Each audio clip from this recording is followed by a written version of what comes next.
Już przed kasami biletowymi widzimy pierwsze olbrzymie skały. W sezonie letnim można się tutaj dostać pociągiem zarówno z Wrocławia, jak i na przykład Wałbrzycha.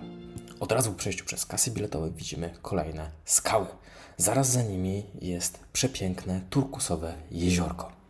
W Atrschprachskim Parku dostępne są dwie trasy. Pierwsza z nich prowadzi wokół jeziora. Jeśli chcesz je okrążyć nieco prostszą trasą, to skręć w prawo. Cała trasa nie jest szczególnie wymagająca, a jej pokonanie nie powinno Ci zająć więcej niż 30 minut. Druga trasa jest nieco dłuższa, jednak obydwie nie powinny stanowić szczególnego wyzwania, nawet dla osób, które chodzą na spacer tylko i wyłącznie w niedzielę po obiedzie. Oba skalne miasta, czyli Atrschprach i Teplice, znajdują się w północnej części Czech, zaledwie około 30 km od Wałbrzycha. Podobno w sezonie letnim można tu także odbyć rejs łódką.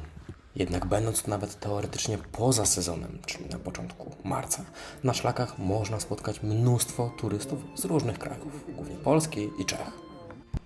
Naukowcy szacują wiek skalnego miasta na około 89 milionów lat.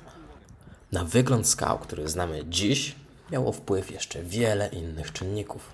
Kiedyś całe te tereny leżały na dnie praoceanu.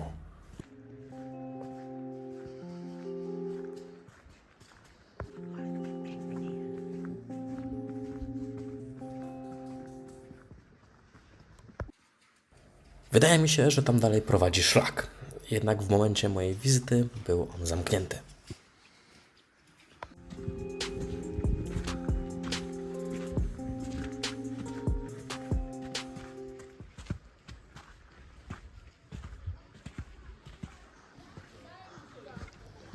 Gdy wdrapiemy się po kilku schodach, dotrzemy do przepięknej panoramy.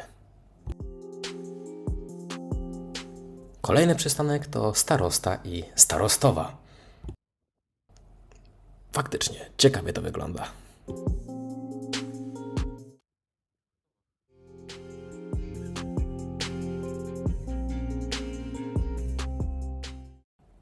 W obu skalnych miastach trafimy na wiele ciasnych, wąskich uliczek, albo może nawet korytarzy, którymi będziemy musieli przechodzić pomiędzy skałami.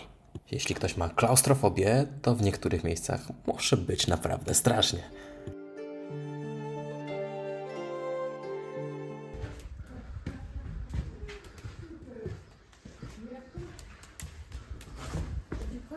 Mogę stopień.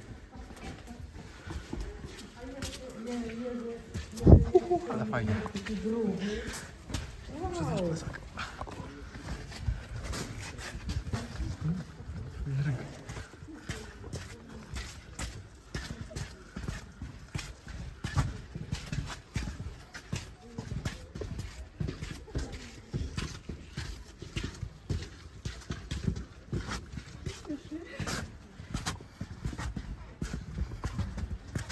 A tak z drugiej strony wygląda ta 50-centymetrowa szczelina. Teraz zaczynamy wędrówkę po teplickich skałach, czyli teplickim skalnym mieście. Skład serów. No faktycznie, może tak to wyglądać. Kawałek dalej mamy możliwość wdrapania się na niewielki szczyt. Przyznam szczerze, że na samej górze można poczuć odrobinkę adrenaliny. Jeśli trochę się obawiasz, możesz pokonać większą część trasy i odpuścić sobie tylko wierzchołek. Jeśli jednak masz naprawdę duży lęk wysokości, to lepiej tam nie wchodź.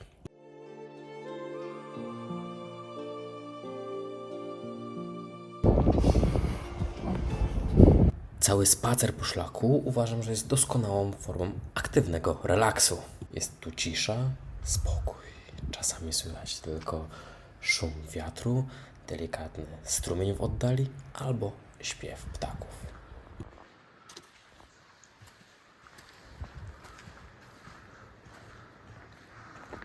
Co kawałek spotykamy niesamowite formacje skalne, które są w bardzo ciekawy sposób opisywane. Na przykład tutaj widzimy głowę konia.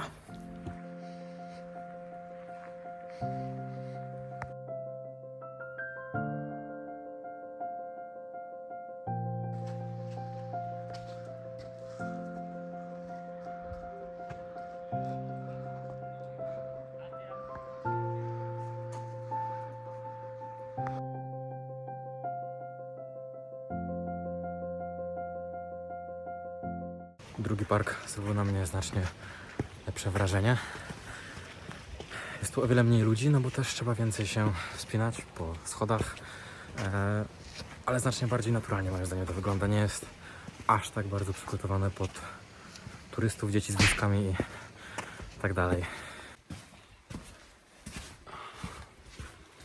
Uważam, że Teplicki park jest znacznie lepiej oznakowany, łatwiej można zobaczyć te wszystkie niesamowite formacje skalne, plus mamy też co chwilę takie mapki, które pokazują i opowiadają jakąś ciekawą historię, na przykład ile jest tu gatunków mchu, jakichś zwierząt, jak powstały te formacje skalne, no i wiele innych ciekawych rzeczy.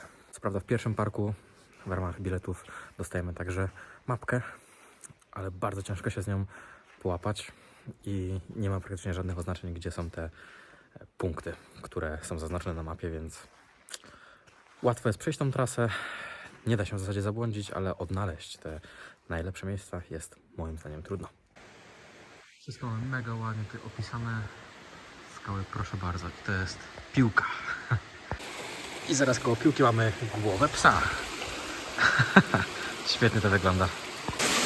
Jest ich rozkład. Ciekawe, czy wyżej będzie jeszcze większy.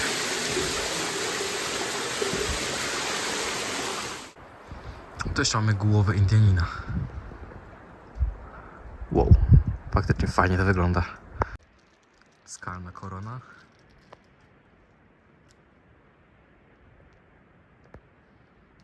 Zszedłem trochę ze szlaku, wcisnąłem się w jakąś szczelinę i no mega fajnie wyglądają te skały tutaj.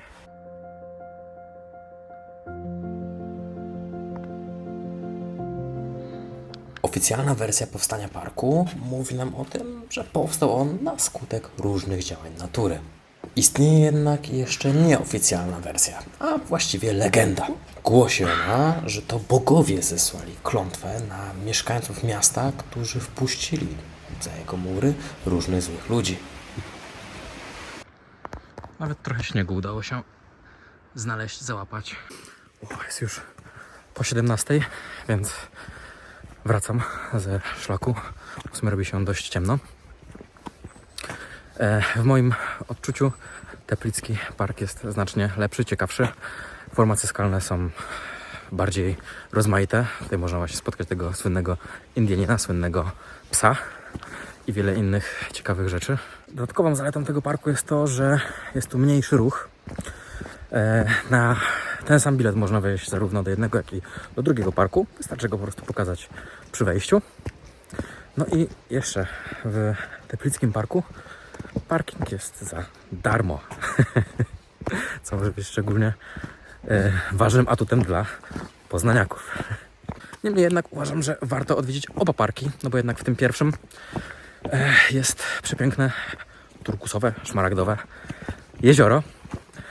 No a jeżeli jedziesz z rodzinką, dziećmi na wózku lub kimś, kto po prostu nie lubi chodzić po takich górskich szlakach, no to zdecydowanie tamten jest właśnie dla Ciebie.